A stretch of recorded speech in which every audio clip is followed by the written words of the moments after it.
Hello everyone, कैसे हैं आप सभी। तो अगर हम इस वीडियो में यहाँ पर अगर आ चुके हैं, इसका मतलब हमने रिफ्लेक्शन वाले सारे के सारे वीडियोस कंप्लीट कर लिए हैं। आज की वीडियो लेक्चर के अंदर हम लोग कुछ मैजिक करने वाले हैं और कुछ कॉन्सेप्ट को समझने वाले हैं कि वो कॉन्सेप्ट क्या है। तो चलिए थोड़ा सा पहले मैजिक स्टार्ट कर देते हैं। आप लोगों को थोड़ा सा मैं कुछ चीज़ें समझा देता हूँ और उसके बाद में इस वीडियो को स्टार्ट करते हैं। देखिए, जस्ट एक गिलास आप लीजिए यहाँ पर, ठीक है। और इस ग्लास के अंदर मैं क्या कर रहा हूँ, सिंपल आप एक कॉन्सेप्ट समझेंगे कि एक लेमन लिया और इस लेमन को मैंने इस ग्लास में ऐड कर दिया, ये डाल दिया इसे। अब आप देखो थोड़ा सा और इस चीज़ को समझो यहाँ पे कि लेमन डालने पर लेमन की साइज़ आपको कैसे दिखाई दे रही है। जस्ट नॉर्मल छोटी सी जितनी साइज़ है यही साइज़ है, देखो लेमन की, और इसी चीज़ को आपने अंदर डाल दिया तो ये इस तरीके से दिखाई दे रहा है। क्लियर और नॉट। अब यहाँ पर मैं क्या कर रहा हूँ, एक बॉटल ली मैंने और इसमें पानी को फिल करना स्टार्ट कर देता हूँ। तो जैसे ये वाटर की फिलिंग स्टार्ट हो जाएगी, यहाँ पर देखो आपको कुछ फ़र्क समझ में आया। लेमन की साइज जो है वो आपको बड़ी सी दिखाई दे रही है, इंक्रीज हो गई है। जितना वाटर डालो, ये वाटर आपने थोड़ा सा ऊपर तक रखना है, तो ये वाटर की वजह से ये लेमन की साइज जो हो जाएगी वो क्या हो जाएगी, इंक्रीज हो जाएगी। फर्स्ट मैजिक समझ में आया। मैजिक नहीं है बट हाँ ठीक है, ट्रिक आप भी कर सकते हैं घर पे, कोई दिक्कत नहीं, बट फर्स्ट वन समझ में आया। सेकेंड वन की मैं बात करता हूँ यहाँ पे थोड़ा सा कि ये लीजिए, फिर से अगेन वही ब्लैंक ग्लास लेनी है और इस पेंसिल को लेकर इस पेंसिल को इसमें ऐसे डाल देना है। तो जैसे ही आप इस पेंसिल को लेकर यहाँ पर डालेंगे, देखो ये पेंसिल डाली आपने, तो आपको कोई ज़्यादा फर्क दिखाई नहीं दे रहा। ये पेंसिल बिल्कुल स्ट्रेट इस तरीके से दिखाई दे रही है। क्लियर और नॉट। ऐसे ना बिल्कुल स्ट्रेट सा दिखाई दे रहा है। अब मैं क्या कर रहा हूँ, फिर से वही चीज़, वाटर फिलिंग स्टार्ट करते हैं। तो ये वाटर फिलिंग स्टार्ट हो जाएगी यहाँ से, ये टेढ़ करके, ये देखो वाटर चल रहा इस तरीके से। देखो आपको कुछ फर्क समझ में आएगा। आपको ऐसा लग रहा होगा जैसे पेंसिल ब्रेक हो गई है, टूट गई है यहाँ पे, लेकिन ऐसा है नहीं। ये कुछ आपको थोड़ा सा मैजिक जैसा दिखाई दे रहा है। क्लियर हुआ कि नहीं हुआ। चलिए एक छोटा मैजिक लास्ट वन और करते हैं अपन लोग, इसके बाद अपन टॉपिक पे आ जाएंगे कि आज का टॉपिक क्या है। देखो इसको मैं पहले पूरा प्रॉपर फिल कर लेता हूं। ये रहा। मैजिक में क्या करना है, आपको सबसे पहले एक ग्लास लेनी है, इसमें वाटर को कंप्लीटली फिल कर देना है और उसके बाद में आपको एक मोबाइल फ़ोन लेना है, या फिर आप चाहें तो पेपर वगैरह भी आप यूज़ कर सकते हैं, पेपर वगैरह भी आप यूज़ कर सकते हैं। और उसके अंदर आपको सिर्फ इतना सा करना है कि ये जो एरो बनी हुई है, ये देखो ये एरो आपको दिखाई दे रही है ना, इस तरीके से आपको एरो का एक डायग्राम वगैरह बनाना है, या फिर आप चाहें तो मोबाइल फ़ोन में इस तरीके से जैसे मैंने डाउनलोड किया वैसे आप डाउनलोड कर सकते हैं। करना क्या है, देखो आपको सिंपल ये करना है कि ये जो मोबाइल फ़ोन का एरो आपने ऐसे लेना है, पकड़ना है और ये ग्लास को इस तरीके से रखनी है। अब देखो थोड़ा सा देखना ध्यान से, अभी के लिए मैं ये कर रहा हूँ, हाँ थोड़ा सा फोकस हट गया था। ये देखो, तो ये क्या करूँगा मैं, इसको ये एरो जो मैंने लिया है, इस एरो को मैं इस ग्लास के अंदर से पास करूँगा। देखो यहाँ पे ये ऐसे, तो जब ग्लास में से पास करूँगा, थोड़ा सा आपको दिखाई दे रहा होगा ना, प्रॉपरली तो नहीं दिखाई दे रहा होगा, लाइट ज़्यादा है, बट ये देखो एरो से पास किया तो ये क्या होगा, आपको ऐसे दिखाई दे रहा होगा प्रॉपर कि ये बिल्कुल उसी डायरेक्शन में जा रहा। ये लो क्या चल गया, सॉरी, हाँ। तो ये आपका ये लेफ्ट हैंड साइड में डायरेक्शन है, तो लेफ्ट के अंदर ही आपको एरो जाते हुए दिखाई दे रहा है। आप करके देख लीजिए, लेकिन स्क्रीन के ऊपर अब देखना, मैं इसको क्या कर रहा हूं, थोड़ा सा दूर कर देता हूं फोन को, ये ऐसे। ये लेफ्ट हैंड साइड में आपको एरो है, एरो की डायरेक्शन लेफ्ट हैंड साइड में, लेकिन फोन अब आप स्क्रीन पे देखेंगे इसके ग्लास के थ्रू, तो आपको ये राइट हैंड साइड में दिखाई दे रही है। देखो ये राइट हैंड में जाते हुए दिखाई दे रहा है, समझ आया, ऐसे राइट हैंड साइड में। तो क्या हुआ, ये लेफ्ट में जाना था बट ये क्या दिखाई दे रहा है आपको, राइट हैंड साइड जाते हुए दिखाई दे रहा। ये जितनी भी चीजें मैंने आपको बताई, ये लाइट की वजह से हो सकता है थोड़ा मैजिक आपको कम दिखाई दिया हो, लेकिन अल्टीमेटली इसका फंडा यही है। और जो मैंने अभी आपको बताया उसका मेन रीजन यही है कि ये जो तीनों चीजें आपने देखी थी उसका मेन कोज क्या, दैट इज रिफ्रैक्शन। रिफ्रैक्शन क्या होता है, रिफ्लेक्शन का मतलब होता है बेंडिंग ऑफ लाइट, लाइट का बेंड होना या अपने पाथ से चेंज कर देना। जैसे लाइट सीधी सीधी ऐसे आ रही है, ये वाला जो मीडियम है, मैं अगर इसको अज्यूम कर लेता हूं, जैसे मैं थोड़ा सा यहां पे ले लेता हूं, ये जैसे मैंने एक फोन ले लिया ना, अपना फोन लिया। अब देखो ये यहां पर क्या हुआ, फोन से ऊपर वाला एक मीडियम अज्यूम कीजिए, इसको अपन बोल सकते हैं ये आपका एयर है, और फोन आपका जैसे ग्लास अज्यूम कर लीजिए, ये रहा आपका ग्लास। जब एयर से लाइट आती है और इस ग्लास पे स्ट्राइक करेगी तो मीडियम चेंज हो जाएगा। ये एयर वाला एक मीडियम हो गया, सेकंड वाला मीडियम आपका क्या हो जाएगा, ये ग्लास हो जाएगा। तो फर्स्ट मीडियम से सेकंड वाले मीडियम में जब लाइट की रेज ट्रेवल करती है, जाती हैं, तो इस ड्यूरेशन में आपके साथ में क्या होता है, लाइट अपने पाथ को चेंज कर देती है। लाइट क्या करेगी, अपने पाथ को चेंज कर देगी। यहां तक समझ में आया। और पाथ चेंज होने पर आपको ये जो फिनोमेना आपको दिखाई दिया, यही फिनोमेना होता है जिसको अपन बोलते हैं रिफ्रैक्शन ऑफ लाइट। यानी कि simple meaning of refraction is bending of light या चेंज इन द पाथ। अब ये पाथ को चेंज क्यों करता है, क्या कोज है, ये सारी चीजें आपको आने वाले लेक्चर्स के अंदर, आने और जो वीडियो के लेक्चर में आप बने रहिए तो वहां तक आपको समझ में आ जाएगा। आई होप आपको यहां तक क्लियर हो चुका होगा। तो चलिए वीडियो को स्टार्ट करते हैं। तो स्टूडेंट, ये रहा आपके सामने आपका टॉपिक रिफ्रैक्शन ऑफ लाइट। चलिए देखते हैं कि what does the meaning of refraction. ठीक है, रिफ्रैक्शन का मतलब क्या होता है। कुछ एग्जांपल्स के थ्रू आप पहले देख चुके हैं और मैं आपको बता चुका हूँ रिफ्रैक्शन का मतलब very simple, that is the bending of light. यानी एक ऐसा फिनोमिना जिसमें आपकी लाइट जो है वो क्या हो जाए, बेंड हो जाए। So we can say bending of light, या फिर इसको अपन ऐसे भी एक्सप्लेन कर सकते हैं, the change in the path of the light as it passes from one transparent medium to the another transparent medium। देखो कैसे, जैसे मैं कहूँ आपसे कि यहाँ पर दो मीडियम मैं ले लेता हूँ, ये रहा आपका मीडियम नंबर 1 और यहाँ पर भी मैं मीडियम ले लेता हूँ मीडियम नंबर 2। ये दो अलग अलग मीडियम में लेता हूँ। पहली कंडीशन ये है कि ये दोनों के दोनों मीडियम जो हैं वो आपके ट्रांसपेरेंट होने चाहिए। मैं आपको स्टार्टिंग के लेक्चर में ट्रांसपेरेंट, ट्रांसल्यूसेंट, ऑब्लिक्यू, ये सभी आपके ऑब्जेक्ट्स के बारे में बता चुका हूँ। तो ट्रांसपेरेंट मीडियम जब आप लेते हैं तो वहाँ से जब लाइट पास करती है, जैसे एग्जांपल के लिए जैसे यहीं पर देख लीजिए, इसी इमेज को आप देखेंगे तो एयर क्या है, एयर एक ऐसा मीडियम है जो ट्रांसपेरेंट है। यही एक वजह होती है कि मैं आपको और आप हमें देख सकते हैं इसी गोइंग तरीके से, हम किसी भी चीज़ को विजिबल कर सकते हैं। और दूसरा ट्रांसपेरेंट मीडियम मैंने ले लिया है ग्लास। तो एक ट्रांसपेरेंट मीडियम से दूसरे ट्रांसपेरेंट मीडियम में जब लाइट की रेज जाती हैं तो देखो रिफ्लेक्शन में क्या होता था, यहाँ से टकरा के वापस इस तरीके से चली जाएगी, ठीक है, बाउंसिंग बैक हो जाती थी। जबकि इसमें क्या हो रहा है कि एक ट्रांसपेरेंट मीडियम से दूसरे ट्रांसपेरेंट मीडियम के अंदर आपकी लाइट अंदर की तरफ ट्रैवल करती है। तो जब ट्रैवल करती तो होता क्या है, देखो ये आपकी इंसिडेंस रे हैं और यहाँ से ये रे जब आ रही थी तो ये ऐसे चल के सीधी ऐसे जानी चाहिए थी लाइट की रेज को, लेकिन ये सीधा ट्रैवल नहीं करके और ये किसी पर्टिकुलर डायरेक्शन में बेंड हो जाएगी। यानी ऐसे जाना था इसको, लेकिन ऐसे नहीं जाके ये इस तरीके से बेंड हो जाएगी। तो इसको अपन बोलते हैं बेंडिंग ऑफ लाइट, या अपने से बोल सकते हैं change in the path of the light. Light का पाथ कैसा था, ऐसे स्ट्रेट था, लेकिन ये ऐसे नहीं जाके ऐसे बेंड हो गया, यानी अपने पाथ को चेंज कर दिया। हम इसको बोल सकते हैं this is the refraction of light. Simple definition है, कॉन्सेप्ट आपको अच्छे से समझ में आ चुका है। अब इसमें कुछ चीज़ें वही जो अपन ने रिफ्लेक्शन के टाइम पे पढ़ी थी कि जिस पॉइंट पर ये इंसिडेंस रे स्ट्राइक करती हैं उसे अपन बोलते हैं पॉइंट ऑफ, और वहाँ अपन बोलते थे रिफ्लेक्शन और यहाँ बोलेंगे रिफ्रैक्शन, ठीक है, पॉइंट ऑफ रिफ्रैक्शन। और इस पॉइंट के ऊपर हम लोग क्या करेंगे, इस सरफेस पे और इस पॉइंट के रिस्पेक्टिवली आपको एक नॉर्मल ड्रॉ करना है जो कि एक 90 डिग्री बनाएगा। क्लियर?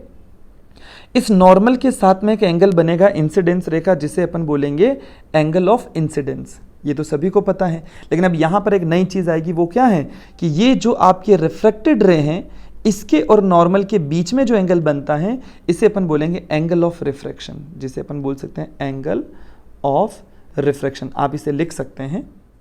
ओके स्टूडेंट, तो ये मैंने आपके लिए लिख लिया यहाँ पे, angle i is angle of incidence and angle r is angle of refraction. ये दोनों एंगल हो गए, ठीक है। तो ये आपको पूरा कॉन्सेप्ट समझ में आ गया होगा कि रिफ्रैक्शन ऑफ लाइट क्या होता है। सिंपल इसमें इतना ही है कि लाइट आपका एक मीडियम से दूसरे मीडियम में ट्रैवल करेगी, ये कन्फर्म है।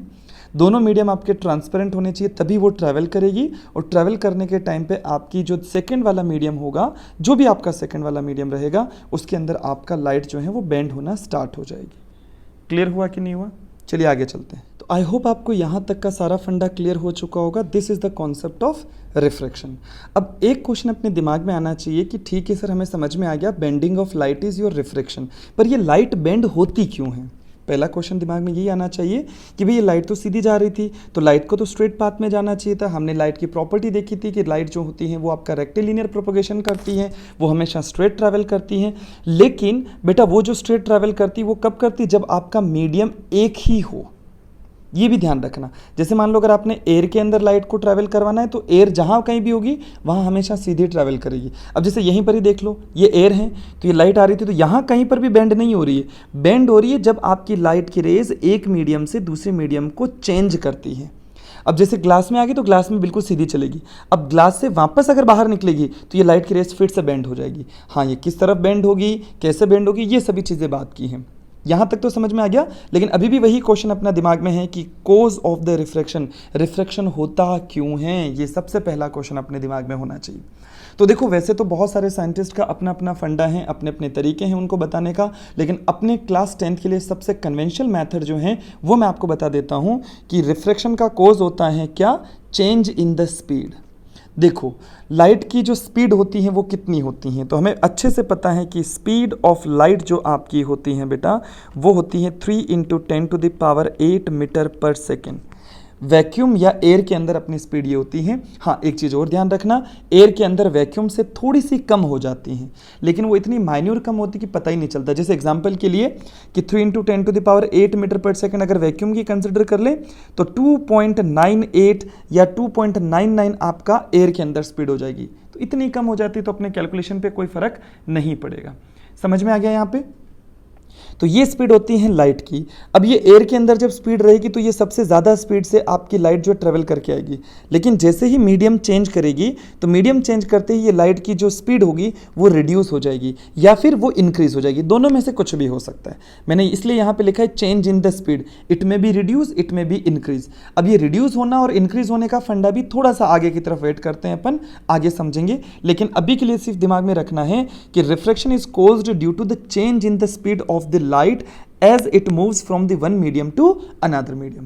एक मीडियम से दूसरी मीडियम में जब लाइट की रेस ट्रैवल करेगी तो यहाँ पर आपकी लाइट की जो स्पीड होगी वो चेंज हो जाएगी, और लाइट की जब स्पीड चेंज हो जाएगी तो हम बोल सकते हैं कि इस जगह पे आपका रिफ्रैक्शन हो जाएगा, लाइट जो है वो बेंड हो जाएगी।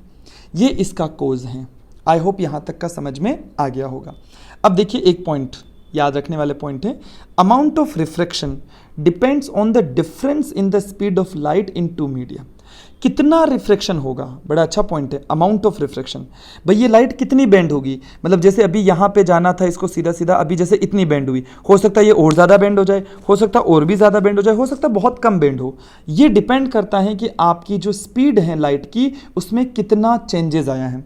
जितना ज़्यादा चेंजेस होगा, लिखा है मैंने, greater the difference in the speed, speed में जितना ज़्यादा चेंज होगा आपका रिफ्रैक्शन भी उतना ही ज़्यादा होगा, और अगर चेंज कम होगा तो आपका रिफ्रैक्शन भी उतना ही कम होगा। ये पॉइंट थोड़े से आगे जाके अपने को समझ में आते हैं। अभी के लिए मैं थोड़ा सा कोशिश करता हूँ आपको समझाने के लिए। जैसे एग्जाम्पल के लिए मैंने बोला कि आपकी लाइट की जो स्पीड है एयर में वो इतनी है, और ग्लास के अंदर मान लो स्पीड होगी है 2 × 10⁸ मीटर पर सेकेंड, मान लो। और अगर मैं बात करता हूं वाटर में, तो वाटर के अंदर मान लेता हूं थोड़ी देर के लिए स्पीड हो गई है आपकी 1.5 × 10⁸ मीटर पर सेकेंड। ऐसे आ गया यहां पे समझ में? तो देखो चेंजेस कहां ज्यादा देखने को मिल रहा है। जैसे अगर मैं बात करता हूं यहां पर, तो इसमें क्या चेंजेस देखने को मिल रहा है आपको, 1 का डिफरेंस ही देखने को मिल रहा है। यहां पर क्या चेंजेस आपको देखने को मिल रहा है, 1.5 का चेंजेस आपको देखने को मिल रहा है। तो जितना ज्यादा चेंज आपको देखने को मिलेगा वहां पर रिफ्रैक्शन भी उतना ही ज्यादा आपको दिखाई देगा।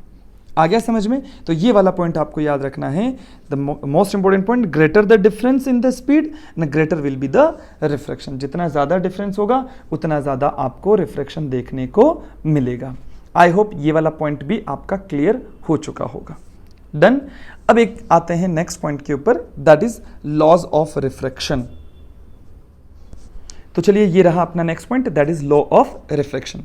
जैसे रिफ्लेक्शन के लॉज आपने पढ़े थे, रिफ्लेक्शन के लॉ सभी को याद हैं अच्छे से। पहला लॉ आप लोगों को अगर याद हो तो वहाँ पे अपन ने पढ़ा था इंसिडेंस रे, रिफ्लेक्टेड रे एंड नॉर्मल जो होगा वो सभी एक ही प्लेन में लाई करेगा। तो वही सेम चीज़ यहाँ पर भी रहेगी, द इंसिडेंस रे, reflected ray and normal at a point of incidence जो होगा वो आपका लाई इन द सेम प्लेन। ये सेम प्लेन में होगा, ये रे ऐसे जा रही है तो बेंड होगी लेकिन इसी प्लेन में चली जाएगी। जैसे मान लेते हैं ये स्क्रीन है आपकी, इसको थोड़ा अच्छे से एक्सप्लेन करते हैं। जैसे ये लीजिए, तो ये y हैं, ये x हैं, तो ये रहा सामने की तरफ xy प्लेन। आ गया समझ में? और अगर मैं बात करता हूँ जैसे कि यहाँ पर देखिए आपकी स्क्रीन पे, अगर ये थोड़ा सा समझें, 3 डायमेंशनल इसे समझने का ट्राई करना।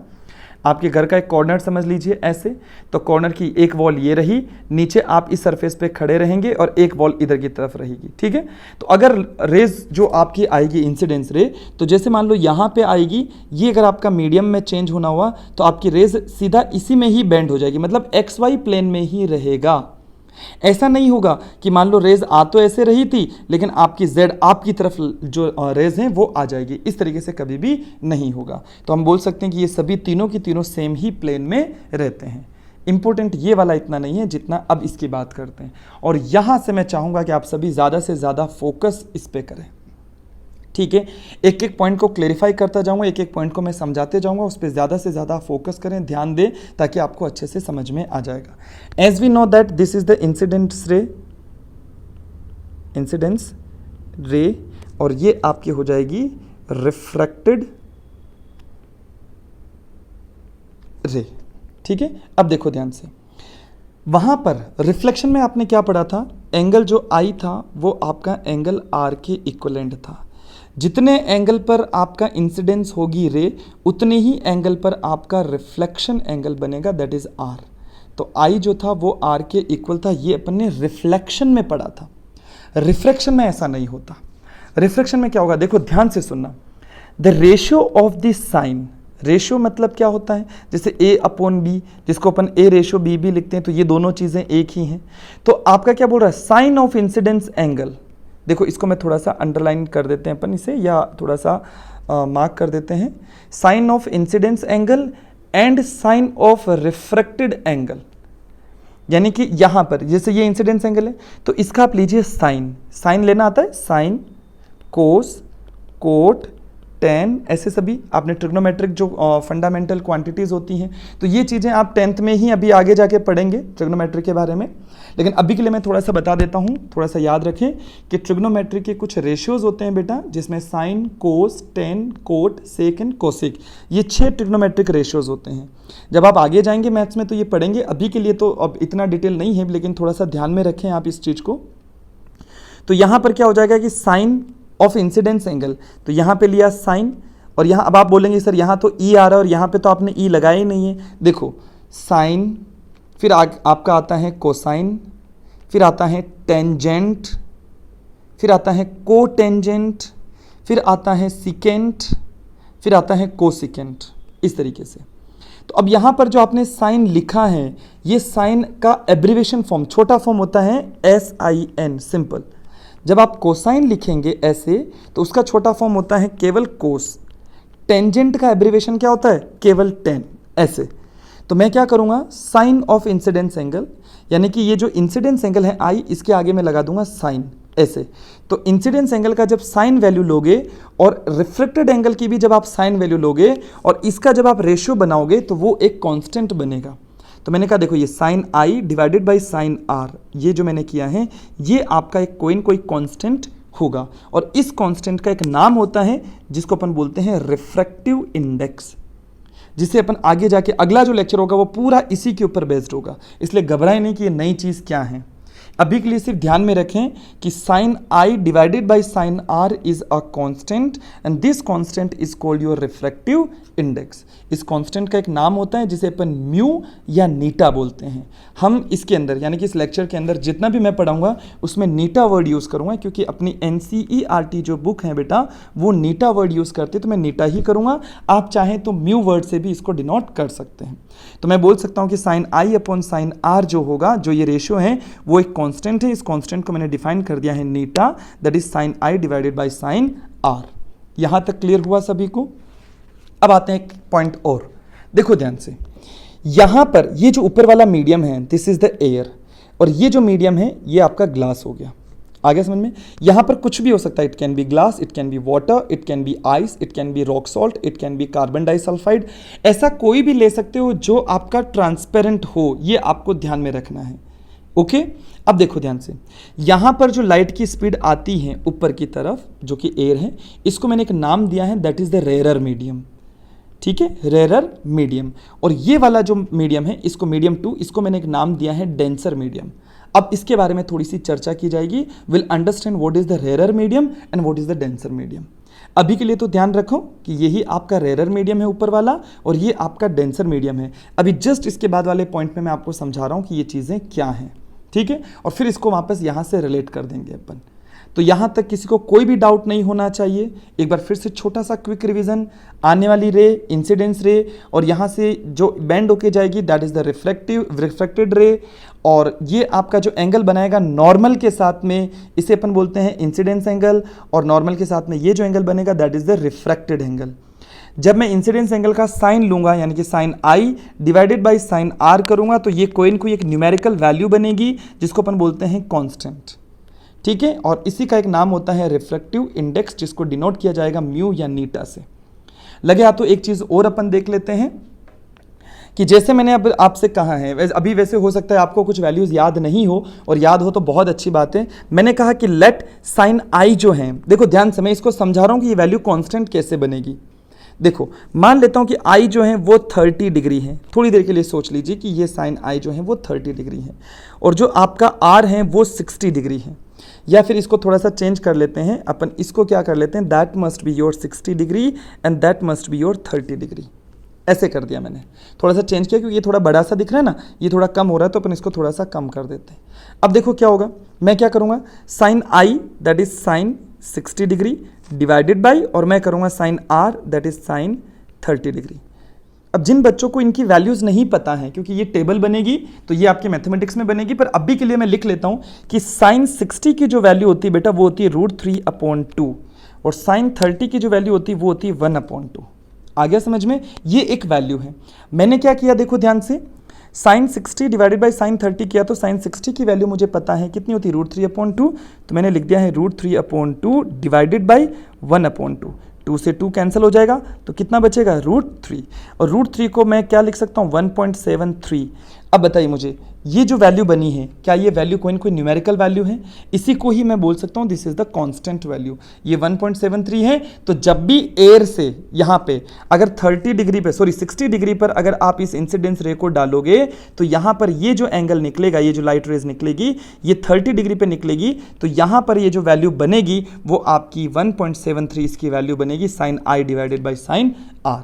ये फिक्स रहेगा, ये कांस्टेंट रहेगा। कब तक? जब तक आपका साइन जो आई है, ये जो आई एंगल है वो 60 होना चाहिए और आर आपका 30 होना चाहिए। हाँ, ये एंगल अगर चेंज हो गया, आई अगर इंसिडेंस एंगल चेंज हो गया तो इसका मतलब आपका आर भी चेंज हो जाएगा। तो आई चेंज होने पर आपका आर चेंज हो जाएगा, आर चेंज होने पर ये कांस्टेंट भी क्या हो जाएगा, चेंज हो जाएगा। तो ये भी आपको ध्यान में रखना है।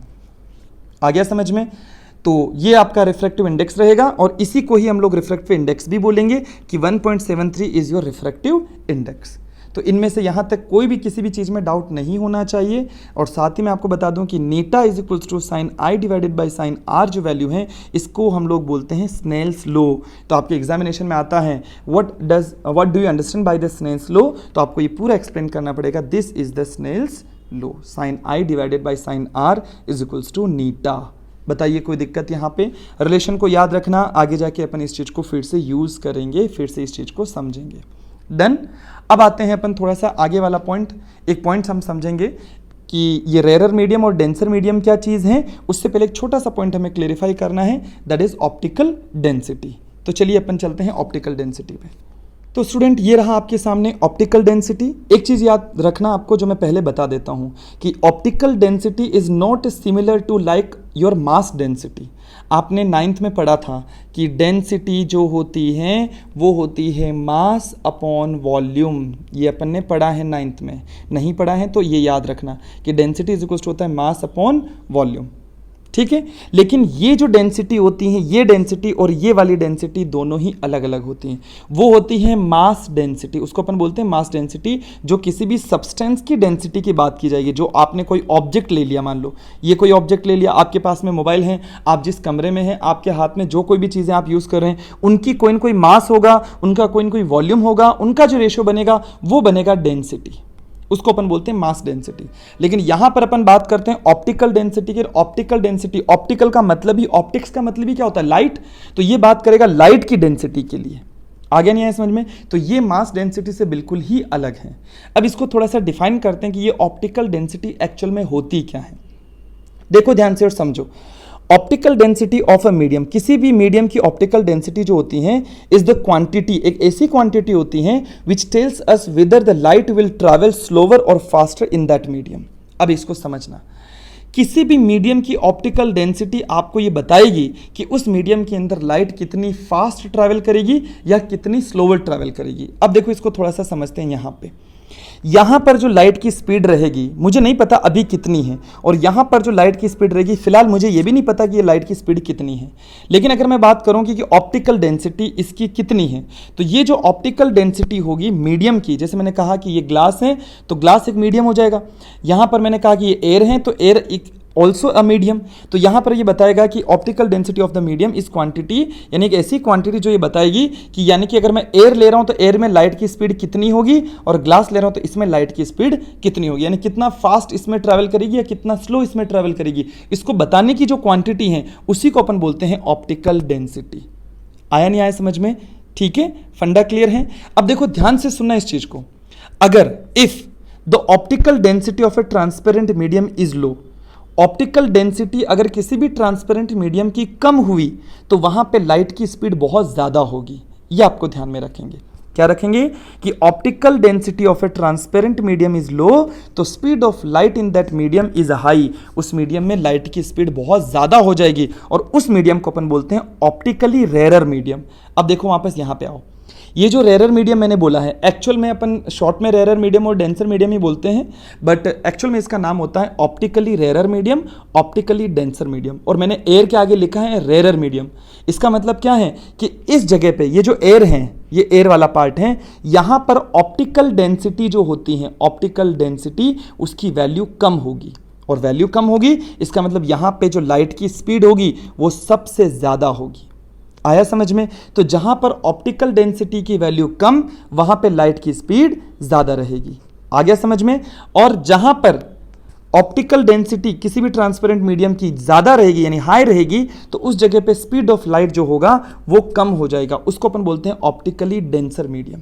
उसको क्या बोलेंगे? Optically denser. तो यहां पर लाइट की स्पीड कम हो जाएगी तो इसे अपन बोलेंगे ऑप्टिकली डेंसर मीडियम। अब इसको एक छोटे से एग्जाम्पल से मैं समझा रहा हूं, उम्मीद करूंगा कि आप इसे समझ पाएंगे। देखो, मान लो आप लोग हैं, एक बाइक, बॉयज जो हैं मान लो एक बाइक लेके जा रहे हैं, और गर्ल्स हैं तो मान लो वो स्कूटी चलाते हुए कहीं पर जा रही हैं। मान लेता हूं ये जो वाला एक पार्ट है, मान लो ये एक मीडियम हो जाएगा और ये एक मीडियम है। यहां से गाड़ी यानी स्कूटी चलाते हुए जा रही है और यहां पर पूरी खाली रोड है, कोई कुछ भी नहीं है। ठीक है, कोई आगे से गाड़ियां या बाइक वगैरह कुछ भी नहीं आ रहा, कोई पीपल इसमें ट्रैवल नहीं कर रहा, कुछ भी नहीं कर रहा। तो इस जगह पे जो गाड़ी की स्पीड रहेगी वो मैक्सिमम रहेगी कि नहीं रहेगी? जितना आप ज़्यादा से ज़्यादा कर सकते हैं उतनी मैक्सिमम स्पीड आपकी रहेगी। मैंने कहा कि इन दैट केस आपकी गाड़ी की जो स्पीड है वो 100 किलोमीटर पर आवर से ज़्यादा आप नहीं कर सकते। इसका मतलब जब यहाँ कुछ भी नहीं है, एयर है, और एयर का मतलब या वैक्यूम भी आप समझ लीजिए, तो यहाँ कुछ भी नहीं है, तब आपकी गाड़ी की स्पीड सबसे ज़्यादा रहती है। और गाड़ी की स्पीड सबसे ज़्यादा है और इसका मतलब यहाँ कुछ भी नहीं है, इसको अपन बोल सकते हैं ये आपका एक रेयरर मीडियम हो जाएगा। रेयरर मतलब यहाँ पर कुछ भी नहीं है, पार्टिकल बहुत दूर दूर हैं, तो यहाँ पर इसकी जो स्पीड रहेगी वो सबसे ज्यादा रहेगी। आ गया समझ में? यानी आपकी गाड़ी की स्पीड 100 किलोमीटर पर आवर से ज्यादा तो आप कर ही नहीं सकते हैं, ये लिमिटेशन से, और इससे आप कम करेंगे नहीं क्योंकि यहां पर कुछ है ही नहीं है। तो आप जितनी ज्यादा स्पीड से जा सकते हैं आप जाएंगे। लेकिन जब इस जगह पे आने के बाद में यहां पर आप मीडियम चेंज कर रहे हैं, यहां पर कोई नहीं था, अब यहां पे आते मान लो मार्केट आ गया, आपको कोई शॉपिंग करनी है, तो क्या उतनी ही स्पीड से 100 किलोमीटर पर आवर की स्पीड से आप गाड़ी इस मार्केट में चला पाएंगे? आप बोलोगे नहीं। तो क्या होगा? यहां पर स्पीड फिर से कम हो जाएगी। स्पीड कम होगी मतलब ऐसा क्यों है? क्योंकि यहां पे मान लो हो सकता है कुछ बाइक्स वगैरह हो, कार हो, कुछ लोग इधर ट्रैवल कर रहे हो, तो ये एक डेंसर मीडियम हो जाएगा, थोड़ा सा डेंस हो जाएगा ये वाला पार्ट। ठीक है, और ये रेयर का मतलब ऐसे बहुत दूर दूर कोई चीज है, ठीक है, या नहीं है, और इसमें बहुत पास पास कोई चीजें हैं, तो इसको अपन बोल सकते हैं डेंसर मीडियम। यहां पे आते आपकी गाड़ी की स्पीड क्या हो जाएगी? 100 से कम हो जाएगी। मान लो आप 20 किलोमीटर पर आवर एकदम धीरे धीरे रुक रुक के गाड़ी चलाओगे, तो ये आपका डेंसर मीडियम हो जाएगा और इसमें स्पीड कम हो जाएगी। तो ये याद रखेंगे, vice versa, rarer medium speed सबसे ज्यादा, डेंसर मीडियम स्पीड कम हो जाएगी। फिर से ये जैसे डेंसर था, अब मान लो ये डेंसर से फिर से रेयरर में आना है, ये जैसे ये वापस इसको रेयरर के अंदर आना है, तो यहां पे आके फिर से स्पीड बढ़ जाएगी गाड़ी की, आप भी बढ़ा दोगे।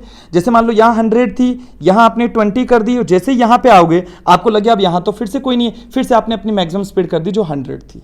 Is that clear? तो रेयरर मीडियम में स्पीड जो है वो मैक्सिमम रहेगी, डेंसर में स्पीड कम हो जाएगी। डन? चलिए, ये पॉइंट क्लियर हो गया, ये पॉइंट हो गया, ये हो गया। अब आते हैं अगले पॉइंट के ऊपर। डू नॉट फॉरगेट में कुछ रूल्स वाले पॉइंट हैं।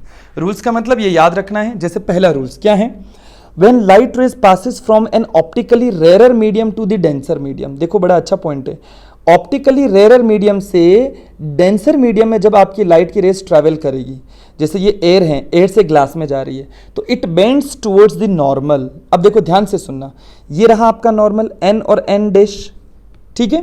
तो जब आपकी रेयर मीडियम से, ये इंसिडेंस रे हैं, ये एयर है और air is the rare medium, इसके अंदर सबसे ज्यादा स्पीड रहेगी, और ग्लास है तो उसमें कोई ना कोई पार्टिकल्स ऐसे आ जाएंगे थोड़े थोड़े से, तो इसमें स्पीड कम हो जाएगी। तो ये तो हो जाएगा आपका रेयर मीडियम, यहां पर आप लिख सकते हैं दैट इज रेयर मीडियम, और ये हो जाएगा आपका डेंसर मीडियम। मैंने शायद डेंसर के ऊपर स्पेलिंग गलत लिखी हुई है ना, हाँ यहां पर ये स्पेलिंग भी थोड़ी सी आप सही कर देना, ये डेंसर मीडियम हो जाएगा। डन। तो यहां पर अपन बात करते हैं कि जब आपका ऑप्टिकली रेयर मीडियम से डेंसर मीडियम में जब आपकी लाइट रेज ट्रेवल करेगी, देखो ध्यान से सुनना, तो ये आपका रेयर मीडियम है, ये आपका डेंसर मीडियम है, और जब भी रेयर से डेंसर में लाइट की रेस जाएगी तो लाइट की रेस सीधी ट्रैवल नहीं करके और ये नॉर्मल की तरफ बेंड हो जाएगी। तो यहां पर मैं बोल सकता हूं ये हो जाएगा आपका टुवर्ड्स नॉर्मल। आ गया समझ में, नॉर्मल की तरफ बेंड हो जाएगी, ऐसे आ गया, क्लियर हुआ। और यही लाइट रेज अब जैसे ग्लास से मान लो इसको फिर से एयर में जाना है, तो क्या होगा, डेंसर से अब किस में जा रही है, रेयर में जा रही है। तो when light rays passes from the optically denser medium to the rare medium, optically denser medium से अब अगर लाइट की रेज रेयर में जाएगी तो it bends away from the normal, ये नॉर्मल से दूर होने की कोशिश करेगी। तो ये क्या हो जाएगा, ये देखो ये डेंसर मीडियम था, अब ग्लास था, तो देखो ये एयर से ग्लास में आई तो ऐसे बेंड हुई, ये नॉर्मल की तरफ आई। अब ये क्या है, ये ऐसे ही चल रही है, और ये ऐसे चल के जैसे ये वाला पॉइंट है, तो ये वाले पॉइंट पे क्या हो जाएगा, यहां पे आते ये नॉर्मल है, तो ये क्या हो जाएगा, डेंसर से अब रेयर में आ रही है तो ये नॉर्मल से दूर हो जाएगी, तो it will away from the normal. ये दोनों लॉज नहीं है, ये एक्चुअली रूल्स हैं जिसे आप अच्छे से दिमाग में याद कर लें। क्लियर हो गया आपका, डन, कोई इश्यूज नहीं है। अच्छा क्या हो अगर मैं लाइट की रेज जो है वो आपका ये जो एंगल आई जो है वो बना, ये जैसे एंगल आई बना रहा है नॉर्मल के साथ में, अगर मैं बोल दूं कि लाइट की रेज को नॉर्मल पर ही डाल दूं तो क्या हो। चलिए बताइए रिफ्लेक्शन में क्या हुआ था, याद आया कुछ आपको कि यहां पर जब आपने एक मीडियम लिया, ये नॉर्मल था, और आपने रिफ्लेक्शन पर ही ये आपने एक रेज डाली थी, तो ये इसी मीडियम में लौट के फिर से आ गई थी, मतलब इसी डायरेक्शन में लौट के फिर से आ गई थी, कोई बेंडिंग नहीं थी, मतलब कोई भी कहीं पर भी आपकी लाइट की रेज जो है वो बाउंसिंग बैक नहीं हो पा रही थी। तो यहां पर क्या होगा, जब लाइट की रेज, देखो ध्यान से, when a ray of light travelling along the normal, normal के अलोंग जब ये ट्रेवल करेगी, यहां पे देख लेते हैं वापस, तो when ray of light travelling along the normal, normal के रिस्पेक्ट में ये जब ट्रैवल करेगी तो इस सिचुएशन में क्या हो जाएगा, आपकी लाइट की रेस वो सीधी की सीधी ट्रैवल कर जाएगी। यहाँ पर आपका जो एंगल आई है वो 0 डिग्री है, तो आपका आर भी 0 बनेगा और ये सीधा का सीधा ऐसे ही चला जाएगा। तो जैसे ब्लू में मैंने बनाया है इंसिडेंस रे, तो ये आपकी रेड वाली जो है वो रिफ्लेक्टेड रे हैं, ये ऐसे डाला तो ये एज इट इज़ ऐसे ही निकल जाएगा। यहाँ तक बताइए कोई डाउट और कोई दिक्कत है, समझ में आ गया होगा अच्छे से, कोई प्रॉब्लम नहीं है। चलिए आगे चलते हैं, एक पॉइंट और अच्छा सा पढ़ते हैं। देखिए ध्यान से, यहाँ एक लाइन लिखी हुई है, the intensity of the reflected ray, intensity, ठीक है, इंटेंसिटी जो होगी रिफ्लेक्टेड रे की is less than that of the incidence रे। देखो जैसे एक छोटा सा एग्जांपल समझते हैं, इंटेंसिटी का मतलब अभी क्या होगा, जैसे मैं बोल सकता हूँ एक इमेजिनरी दिमाग में रखें आप, शार्पनेस यानी चमक जिसको अपन बोल सकते हैं। आप है ना एक काम कीजिए, आप एक छोटा सा बल्ब लीजिए और एक बड़ा सा बल्ब लीजिए, तो दोनों को जलाइए घर में, तो आपको पता चल जाएगा कि किसकी लाइट ज़्यादा आ रही है। तो जिसकी लाइट ज़्यादा आ रही है तो अपन बोल सकते हैं उसकी इंटेंसिटी भी ज़्यादा है। अभी के लिए इतनी ध्यान रखें, बाकी इंटेंसिटी को आप पूरा प्रॉपर 12th क्लास में पढ़ते हैं। अब मैंने यहाँ पे लिखा हुआ है कि the intensity of reflected ray जो होगी वो less than that of the incidence रे, इंसिडेंस रे से इंटेंसिटी कम होगी।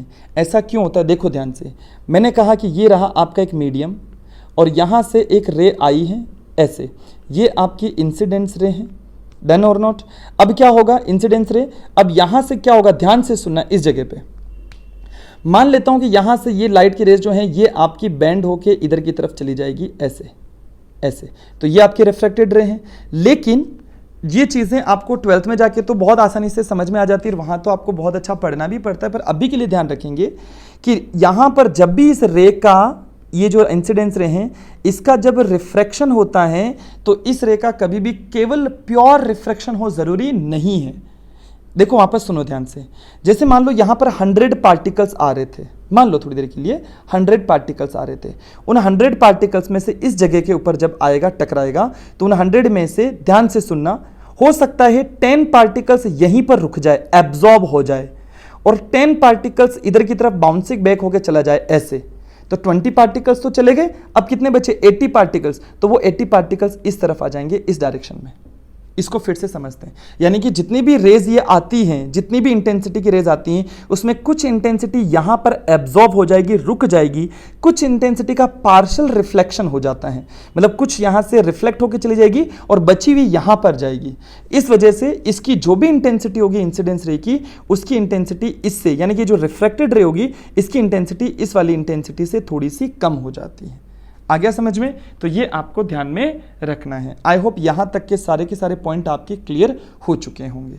डन और नॉट? तो यही आपका था पूरा का पूरा फंडा रिफ्रैक्शन के बारे में। अगला जो लेक्चर आएगा वो लेक्चर आएगा रिफ्रैक्टिव इंडेक्स के बारे में।